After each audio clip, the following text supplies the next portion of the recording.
Hi, I'm Patrick Stevens. I'm a software architect at Thales UK, working primarily in the defence division. I'm Kevin Ryle. I'm a senior consultant and agile coach at Estafet. So this is the brief overview of what we're going to cover for you today. Thales is a very large multinational company working across quite a lot of different domains. For the purposes of this talk, I'm just going to talk about our UK defence domain and specifically our delivery of sonar systems across it.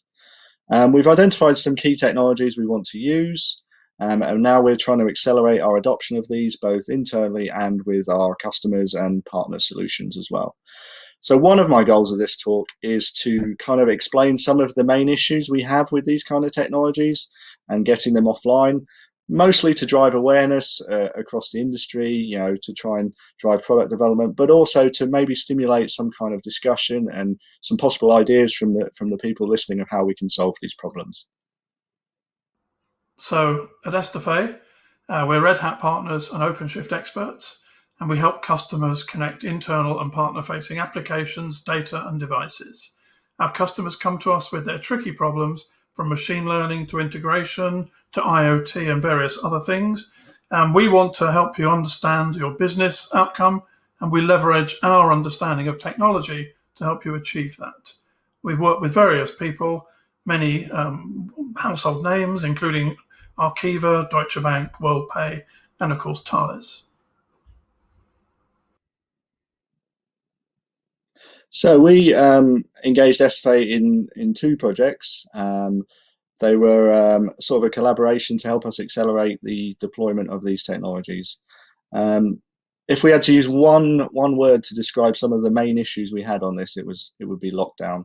Not really the COVID kind, but more of the defense kind. Making sure everything's air gapped, disconnected, and never touching the internet in any way. The first project was essentially getting OpenShift running on top of OpenStack on some bare metal hardware platform. The idea is this is a representative platform to run at sea. Part of this also included some recommendations for DevOps, how we can use it internally, how we can automate everything and do proper CI/CD delivery as well. The reason we chose OpenStack was to support the occasional need to run some VMs as well as containers. The second project was essentially a follow-on from that. We called it Stack in a Box. It's essentially a cut-down version of this larger hardware stack for us to deliver to our partners and use internally for development. It came with a load of best practice, a load of documentation, and a simple sample application as well. And both of these projects had to be capable of being bootstrapped from nothing in a completely air-gapped environment. There's no network access at all. You turn up with something, you plug it in, and you install everything. So in terms of the first engagement, which was to install OpenStack and OpenShift on this set of blades in the dungeon, we call it the dungeon. It was basically social distancing before it became trendy. No internet connection. As Pat just said, this is every teenager's worst nightmare. We couldn't get to the internet at all. That was part of the issue. The environment is secure in the real world. In the real world, it's protected by a man with a gun and many, many acres of water. But in this world, we had to just go to this locked down place to test everything. And we chose the release versions, OpenStack 13 and OpenShift 3.11. They were the best ones that we could use at that time when we've started this project. So some of the challenges of the first engagement, the main one, the one we always have, and the one I want to sort of highlight is offline. It's a huge problem we have across the board for every technology we try and deploy and with every vendor as well. In the case of these deployments, so we do lots of these, but every single one will be completely isolated. It's not plugged into a network in any way. So we need some way of turning up with all the media containing everything you need, deploying it to the platform, and we need it to be fully automated as well. We had quite a few issues with this, just with OpenStack in the first engagement. Things like if you got the wrong version of an image, you then have to go download the right one. And every time you have to download some new stuff and transfer it to the platform. That's quite an involved process of going to a different room, downloading it, putting it to a disk, scanning it with antivirus and various other things, transferring it over, and then uploading it. And it can easily take a day for any trivial change like that. Separately, once you start hitting any weird problems and you want to debug them, quite often the solution is run this tool to find out what the issue is. And now we haven't got that tool because we only download what we need. So then that's another day of faffing about and getting those tools deployed. Another key aspect of this engagement is this is designed for the Navy. These guys are warfighters on board. So what we need is something that always boots, and it always boots as fast as possible. I'm going to say something quite controversial in the sense that I don't really care about high availability. I want something that always boots and always boots up fast. We need to be able to remove power with no notice. So it may be removed for us for external events, or there may be some reason that it has to be completely removed. And also when we go into port and stuff like that, they need to shut these things down very cleanly and very easily for the guys on board.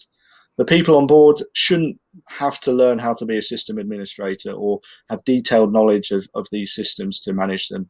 Essentially what we want is a nice big red stop button and a nice big green go button, and that's all they want. You just want to turn it off and on again and it just works.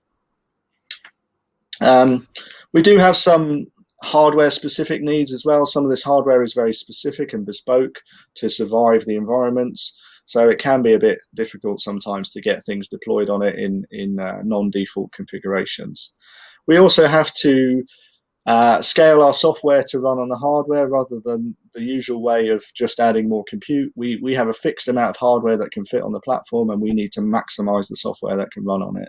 So we need to scale that software, and being able to understand how to scale that software, what switches and triggers you have to pull and change and levers you have to move to change the capability to get exactly what you want, and nothing more but nothing less as well.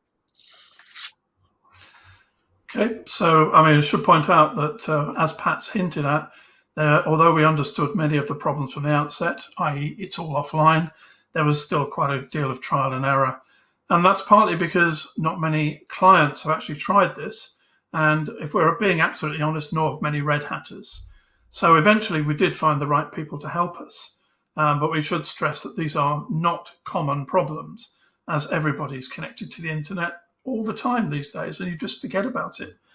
Also, obviously, there were problems that we didn't understand before starting, the unknown unknowns, if you like. Some of the issues we had, for example, with the storage we chose to begin with for the OpenStack, it didn't appear until later that was inappropriate. We didn't find out until we found the right person. And that actually took a couple of weeks of time, meaning that we had to drop other elements of the project.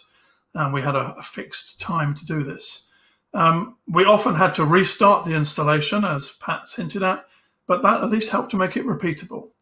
And obviously, we changed the number of servers and nodes we were working with as well as we went on, and we changed the requirements slightly too.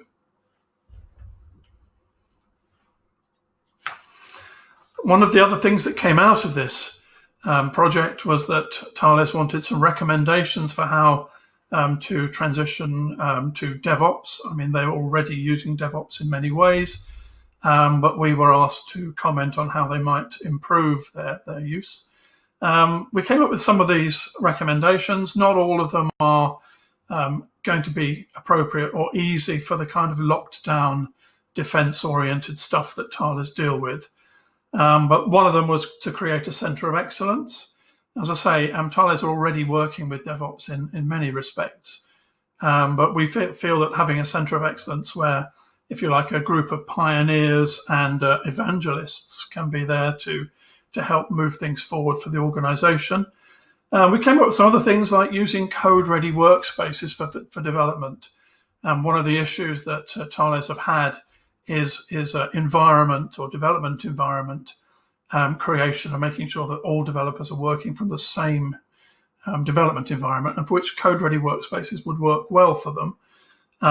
It's more an internal Thales thing and not connected with the next project we'll be talking about. Generally speaking, automating the build process, again, many people in Thales already using things like Jenkins, but kind of formalizing the use of those kinds of tools, automating testing, and creating repeatable environment builds, which is partly what we were doing anyway during this project, and generally transitioning from monoliths to containers, which is obviously what Thales want to do. It's not necessarily going to be simple to just suddenly produce a bunch of microservices, but at least we can help them move to containers. So on to the second engagement, which is Stack in the Box, or SIAB, as we sort of shortened it because it was quite long to write that all the time. So the first engagement was essentially to provide the actual platform we're going to deliver to the customer and run at sea. And the second engagement is about supporting development internally and with various partners we have. Previously, we would have to deliver a full dev stack, a full runtime stack, and it's quite difficult to do all that. And also, it ends up with quite significant coupling between versions and operating systems and stuff being used. Our partners maybe have their own development processes that don't fit nicely into it. So there's lots of reasons why we want to do this. So the plan was basically just to let our partners deliver containers to us and we'll just run them. We're giving them a nice dev stack to help them do it, but ultimately at the end of the day, all they need to do is give us some containers and run them.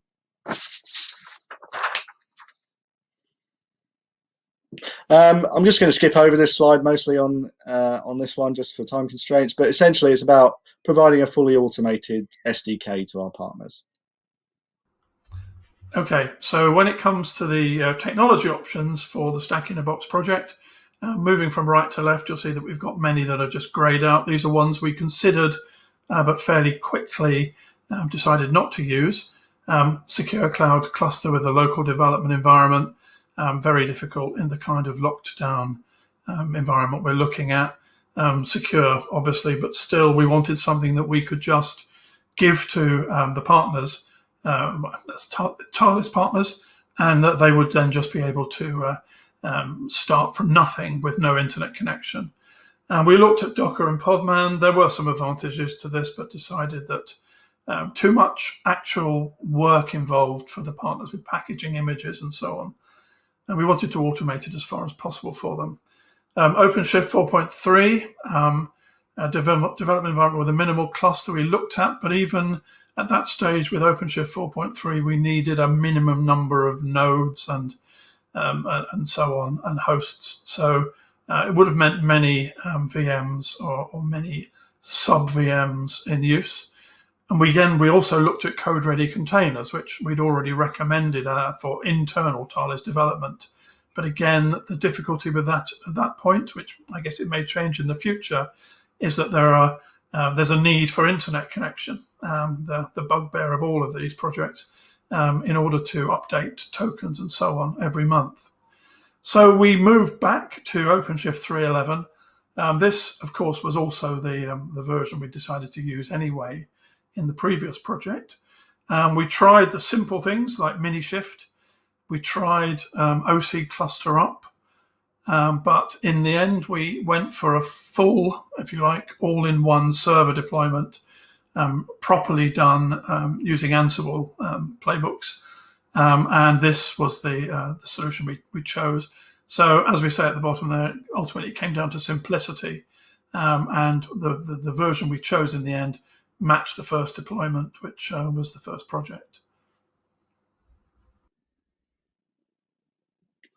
So this slide's in here just to give you a little overview of what we've actually delivered to our partners.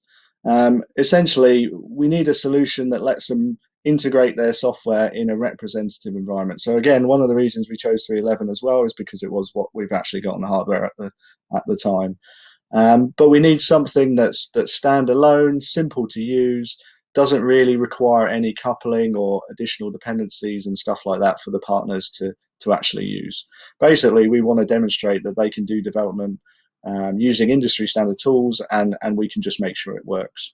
So we came up with this 3 VM setup. I mean, it could be bare metal as well. They're all just bootable ISOs. But ultimately, the only one they actually need is the OpenShift VM at the bottom. The others are more to provide a DevOps pipeline, and also hooks to add in their own repos and stuff like that if they want to plug it into their development process. And this is all delivered as a standalone SDK, just a set of ISOs basically, so they can boot those into whatever virtual machine environment or bare metal or whatever they want to use. So there's no constraints on technology there. And separately, we also had to integrate everything into our build and development environment. And I'm not going to cover it in much detail. It's essentially, for Stack in the Box, we have a fully automated installation now. We don't for the hardware platform, just because of the time constraints we hit with a few issues. Kevin touched on the storage stuff, and also the rather large dependency needs that we currently have, and how we're going to manage those. So we've got an idea about how we potentially can do it, but it's not implemented yet. So in terms of the Stack in a Box project, it wasn't just producing the VMs, it was also producing a demonstration application that allowed these partners to see how the DevOps could work, and to give them a sort of a head start in building the kind of software images that Thales would need from them. So you can see that there are various things on this slide. We basically gave them Eclipse in the IDE VM so that they could use that to build the software. Part of the bootstrap process also created a Git tool. So we have Git repositories in the what we're going to call the deployment VM. And we also have Jenkins installed inside the OpenShift as a container. Inside there, we also had SonarQube, and in the next slide, we'll see how those work together. We also have, we were going to use Claire for image vulnerability scanning, but in the end, we used Trivy, which we'll explain in a moment. These were all installed, as I say, as containers. We also had Nexus installed in the OpenShift, the deployment VM. Again, where images could be stored when they've been created. As I say, the idea was, with all these software artifacts, was also to provide a demonstration system or an application that could be used to show the pipeline, the Jenkins pipeline.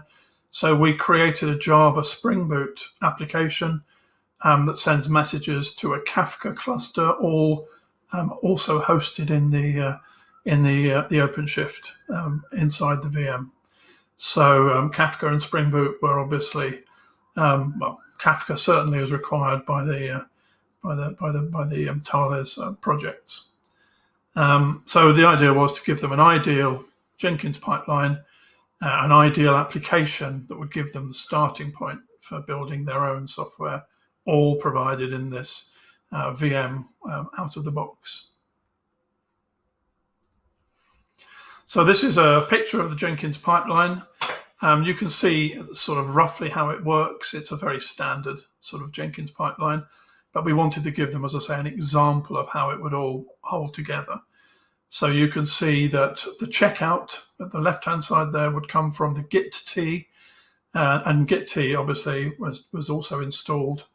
And Git was connected to Jenkins using Git hooks, so that we were able to make a change in the Eclipse environment, which would automatically then be built in the Jenkins container. The Jenkins container, you can see going across the pipeline. There were then the pipeline requested that tools should be run to test everything. Then we called a SonarQube, also running in the container, as I mentioned. SonarQube checked the code for any problems. It was then compiled to a jar, and a build config was created, and a Docker image was built. And then a deployment config was created, and the new image was tagged. And then over to the right-hand line, then we rolled it out into the OpenShift containers. At that point, it's ready for integration testing by the partner. and I'll say as long as they follow this example. And then finally, there was a vulnerability scan provided by Trivy. And as I say, Trivy turned out to be the best one to use in the Thales environment. All of these vulnerability scanners need, would you believe, an internet connection because they like to update, rather like a virus scanner, they like to update their database before they start work. And that caused a lot of issues, as usual. And in the end, Trivy was made to work in the Thales environment, and so Trivy was able to be deployed as part of this in a container as part of this output. So, in terms of success stories, I'm glad I get to do this slide. We did manage to complete both of the projects on time and achieve the major requirements. You might argue that we completed them on time because we had to drop some of the minor requirements, but you know, it was an on-time deployment. We did manage to identify various hardware requirements as a result of this project. We managed to configure the storage and the networking. And of course, we produced, as we've just seen, a full CI/CD pipeline for the Stack in a Box project with all the various examples that were needed. And we also provided a bunch of recommendations, some of which are now undergoing implementation at Thales.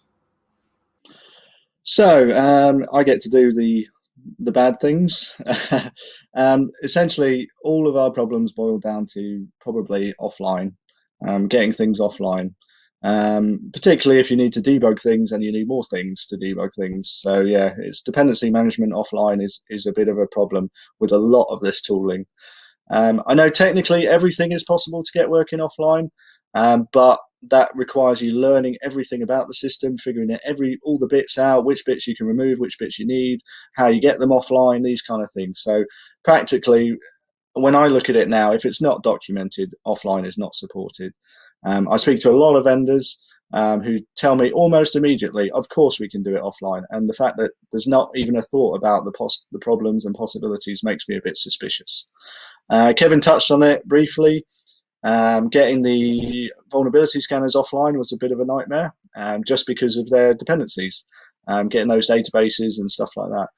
We went with Trivy in the end because it actually has a really well documented, simple approach to getting it offline, and I ended up being able to make a simple container with all its database included and various other things in there. So it was really quite easy to get going, Trivy.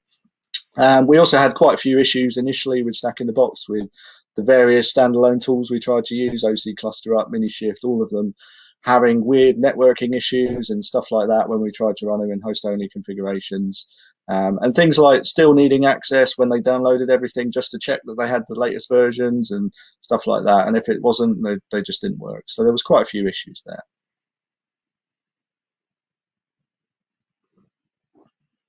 So I just wanted to touch on some of our specific issues we have that we like to, the use cases we need to solve for our domain. One of the first ones I came across was, how do we clean shutdown things? I remember I asked Red Hat this because I couldn't find it documented. How do I shut down OpenStack cleanly? And the response back I got was, well, no one's ever asked us for that. Normally they just ask us how to keep it running. So these kind of things are some of the problems we have in that. Yeah, we got there in the end. You know, there's various complex scripts to do it and automation, and depends on your environment and all this stuff. So it can all be documented, but it just isn't out of the box. So it took a while to get there. Fast boot is a key one for us. Generally, when you've lost power, you want to get it back as soon as possible, and you might be moving through the water very quickly, blind, doing random maneuvers. So you need to be able to see where you're going as soon as possible. So fast boot is a key requirement for us. Even minimum safe is what they call it. The minimum amount of software running to see where you're going. Part of that then leads into total power loss. I mean, we tested this scenario accidentally a few times, losing power to the system and it being completely trashed at that point and requiring reinstallation, which is not a good solution for at-sea use. So automated recovery from total power loss is something we definitely need. And we have identified a way of doing this now, but we just haven't managed to implement it yet. And the other one is simplified UI and automation for people using the systems who aren't software engineers, system administrators, or generally, interested in the system. They just want something that protects them and keeps them alive, and with minimum effort on their part. We also have to, sometimes they're at sea for a while and they can get quite bored, so you try and restrict what they can do as well, just to make sure they don't accidentally break things. And so our plans for the future. So I touched on it briefly. The reasons we chose OpenStack initially to then run OpenShift on top of was we do have a requirement to run virtual machines. Regardless of what we do internally, there'll always be a need to run them. So which is why we went with OpenStack, and it gave us a bit more flexibility about redeploying OpenShift while we're testing it and running different clusters virtually and things like that. But moving forward, the KubeVirt stuff looks really interesting. It would be a really good way for us to use the occasional VM within an OpenShift or a Kubernetes environment, particularly if we can then have a single control plane and we can simplify that much more straightforwardly than having two different, an OpenStack one to do VMs and an OpenShift one to do containers. How do we plumb those two together so that Sailor on board can use them? We do need to upgrade to the latest versions that support offline. At the time, we chose 3.11 for OpenStack because that was the one that supported offline. OpenShift supported offline. I think we chose OpenStack 13 because that was the LTS one at the time as well. Although that caused a problem with some of the Ansible modules being out of date. We need to simplify the control plane. Those dashboards we get out, whilst wonderful for me as a software engineer, a software architect, and all our engineers and test teams, they're far too much for the people on board. They're a bit overwhelming. They let them do too much. So we need to just simplify it. We also need to look at the installation side as well. At the moment, it's partially automated. There's still a few manual steps that you have to go through, so we need to fully automate that. And also, we're looking at using a satellite deployment for that locally, so we can decouple how we install things from what we're installing and just turn up with a new set of dependencies to patch on board. I touched on fast boot option. We've got a solution for that using an alternate boot process just to get a minimal set of containers up. We've got an automated recovery solution as well, using LVM snapshots to recover to known states. One of the other areas we need to resolve, probably not as part of this, but is more general, is more desktop style containers. We need GPU acceleration, and we need low latency audio as well. As you can imagine, Sonar Systems audio is a vital component of that. So you need something that is very low latency and performs really well. You can't use like Skype or anything like, any of these VoIP things that compress things or do frequency cutoffs or stuff like that that affects the audio. So we need a solution for desktop style containers. And widely inside Thales as well, with Thales UK, certainly we're starting to roll out Stack in the Box across multiple divisions as well, as people can start using OpenShift. So thanks for listening to this talk. Yeah, thanks very much.